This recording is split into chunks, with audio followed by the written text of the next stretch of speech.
And, you know, there are things that I know and there are things that I don't know.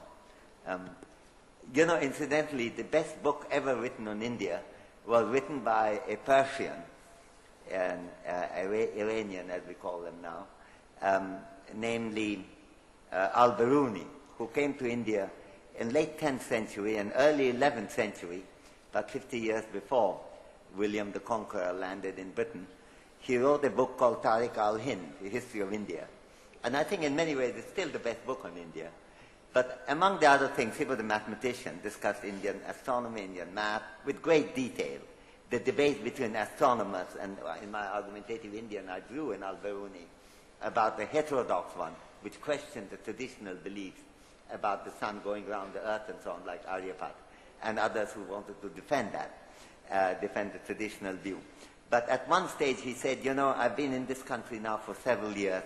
There are many things admirable here, but what I find particularly impressive in India is the ability of the population of this country to speak eloquently on subjects on which they know absolutely nothing.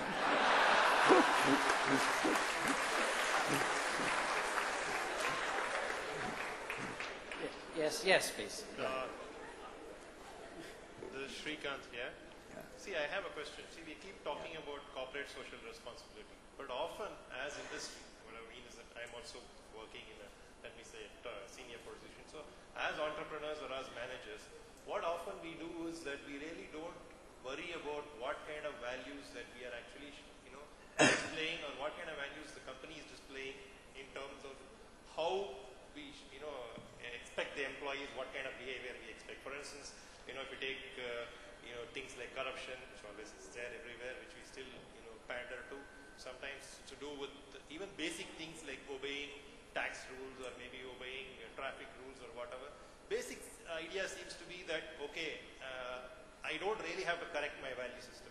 So until the companies first correct their value systems in terms of how they, make sure that the people who come in have the right values, how do you think that they will go and do corporate social responsibility or make inclusion really happen outside? Isn't it that I'm not keeping my house in order, but I will make sure that somebody else is keeping the house? Yeah. Well, I think, first of all, I think corporate social responsibility is to put it in a tag, which I didn't want to use because there's a whole literature on that. It's a question of a sector. It's not just the corporate deciders, it's also IT professional. This is also a very much a profession-driven subject in which people have, thoughts to offer, which can make a big difference even without their running the company. Indeed, if they run the company, this is easier. But on the other hand, without being a corporate head, you can still do it. And that, in a sense, has a somewhat different angle from the responsibility of a corporation as such, which is where the literature is mainly driven. But the thing to recognize is that there is a real problem of chicken and egg issue if you begin by saying that, look, why should I do anything in the corporate, in the businesses, as long as the government is not doing many other things? And the government can often not take the view that there's not much point in our doing very much, because I think it would be, both the argument would be fallacious, the latter obviously so, until the business started behaving better, because no matter what we do, they find a way of subverting it. I think the whole issue is one where you could make a difference. Now, there is very important question that you raised with Adam Smith. Now, there is going to be the third 18th century guy for me to quote, having quoted Kant and Hume before, that discussed, namely, sometimes following business rules is the best way of generating efficiency. But then he went on to say that at the same time, after having done it, and while you're successful, not to reflect on how you could have made things better for the society at large is a failure of humanity, or what he called the failure of moral sentiment. He had a book called Theory of Moral Sentiment, which is to a great extent about that. So I think it's a question of combining the merits of both ways of reasoning, one related to efficiency and take interdependence so seriously that you want somebody else to make a move, and the other is to take the initiative and get a departure started. And nearly all the changes in the world have happened that way. If at the time I quoted Jamshedji Tata earlier, only 19th century, not 18th in this case, But if he began by saying, look, I'm very successful in running it, why should I start an education center, a training center, and hospital? Why? The role of the government.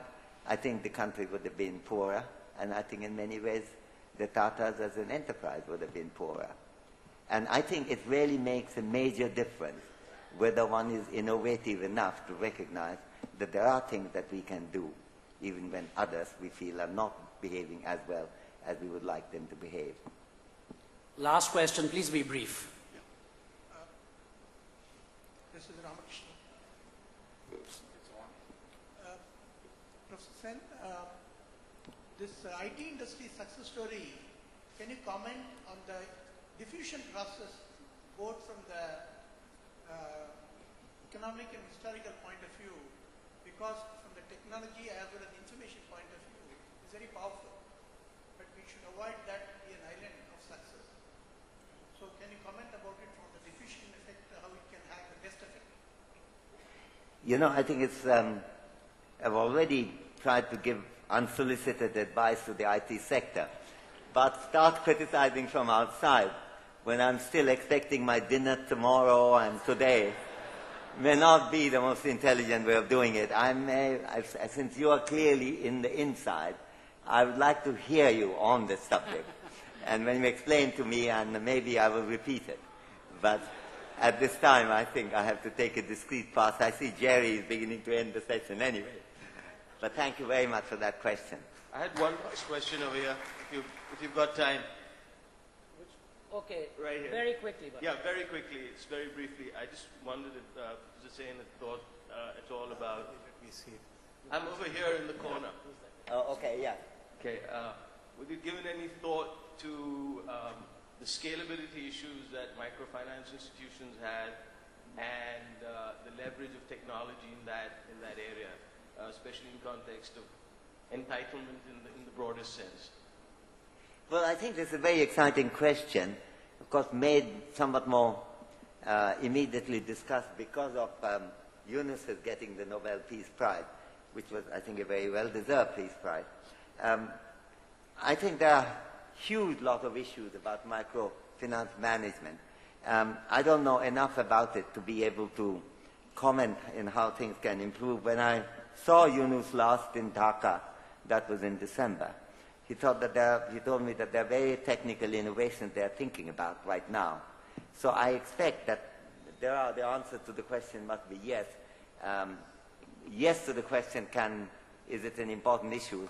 No to the question that you began by saying, have you given much thought about it? The answer is no, I have not, but I think I recognize this to be a very important issue. And I'm delighted, even though I get very upset when people say somehow if people like Yunus or Abed, who heads BRAC, which is also a terribly successful BRAC, a Bangladesh company, a Bangladesh NGO, that they somehow believe that by this alone that they can remove poverty. This has never been their claim. Their claim is only that this would greatly help. And it could probably help even more if the IT sector can help in the management of these issues. They have been done really on the basis of tremendously intelligent use of common sense. But there is something for technology. It's the kind of additional things which I was hoping that the IT sector as a whole might consider to be part of its responsibility. So thank you for asking that question.